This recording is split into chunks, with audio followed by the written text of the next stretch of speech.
জলাবদ্ধতায় নাকাল অনেক এলাকার মানুষ। এসব নিয়ে বিস্তারিত আরো জানাতে আশুলিয়া থেকে যুক্ত হচ্ছেন সহকর্মী নাজমুল হুদা। নাজমুল, বেশ কদিন ধরে ওই এলাকায় জলাবদ্ধতা রয়েছে, সেখানকার আজকের চিত্র কেমন দেখতে পাচ্ছেন জানাবেন। তমা, আপনাকে ধন্যবাদ। এই মুহূর্তে রয়েছে আমি আশুলিয়া শ্রীপুর হাসান কলোনিতে এবং এই এলাকায় আপনারা জানেন যে ভারী বর্ষণে কিন্তু তলিয়ে গেছে প্রায় 1 লক্ষ লোকেরও বেশি কিন্তু পানিবন্দী। এবং আমরা যদি দেখাই যে এখন কিন্তু এই এলাকায় একমাত্র নৌকা এবং কলার ভেলার উপরে বিশেষ করে পারাপার হচ্ছে এখানকার মানুষ। এবং এটা একটা সড়ক পথ, সেই সড়ক পথ কিন্তু এখন তলিয়ে গেছে, এটা একটা নৌপথ হয়েছে এবং এইখানকার মানুষজন কিন্তু আসলে পানিবন্দী হয়ে পড়েছে। এবং আপনার কাছে কাকা একটু জানতে চাই, এই এলাকা তো লোকজন পানিবন্দী হয়েছে, আপনাদের কি অসুবিধা হচ্ছে চলাফেরা? আমরা কোনো চলাফেরা করতে পারি না, আমাদের ছেলেবেলে স্কুলে যেতে পারে না, হাজার হাজার ছেলেবেলে। তারপরে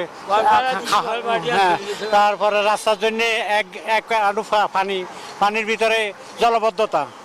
আমরা এত দুঃখ কষ্টে আছি বলার বাইরে, না খাওয়া না দাওয়া কোনো কিছু করতে পারি না পানির অভাবে। অনেক ধন্যবাদ। আপনার সাথে একটু কথা বলি, কি অসুবিধা হচ্ছে আপনাদের?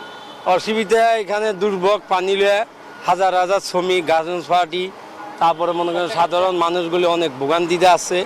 খাওয়া দাওয়া রোগান্ত হয়ে গেছে, পানিতে ঘা হয়েছে, তারপরে এখানে হাজার শ্রমিক বসবাস করে, তারা সবাই ভোগান্তিতে আছে পানির থেকে। ধন্যবাদ আপনাকে। যেমনটা আসলে বলছিলেন এখানকার লোকজন। কাকা, আপনার সাথে একটু কথা বলি, আপনারা যে এই এলাকায় চলাফেরা করতেছেন, বৃষ্টির পানিতে, অল্প বৃষ্টির পানিতে তলিয়ে গেছে, কারণটা কি?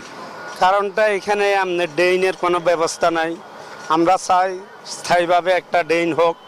এখানে অনেক গার্মেন্টস আছে, গার্মেন্টস শ্রমিকেরা আমাদের থাকে বাসা ভাড়া নিয়ে। আমরা বাড়ি এলা, আমাদের অনেক সমস্যা হইতেছে। অনেক ধন্যবাদ আপনাকে। যেমনটি আসলে বলছিলেন, এলাকার লোকজন কিন্তু এখন ক্ষুব্ধ এবং নাগরিক যে সুবিধা, সেই সুবিধা থেকে তারা কিন্তু আসলে বঞ্চিত হচ্ছে। এবং সাভার উপজেলার নির্বাহী কর্মকর্তা তিনি এসেছেন এবং এইখানকার পানি সরানোর জন্য যে উদ্যোগ নেওয়া হয়েছে এবং তারা ড্রেন করে বিকল্প ব্যবস্থা করে এখানে পানি সরানোর জন্য সেই কাজটি আসলে করছেন। এবং এর আশেপাশে কিন্তু আপনার যদি আমি বলি যে এখানে আণবিক শক্তি রয়েছে এবং 2টি ইপিজেড, নতুন ইপিজেড এবং পুরান ইপিজেড সহ প্রায় শতাধিক গার্মেন্টস কারখানা রয়েছে। তারা কিন্তু এই এলাকার শ্রমিক, তাদের কিন্তু যাতায়াত করতে তাদের অসুবিধা হচ্ছে। এই ছিল আমার কাছে সাভারের আশুলিয়ার জলাবদ্ধতার সর্বশেষ খবর। তমা।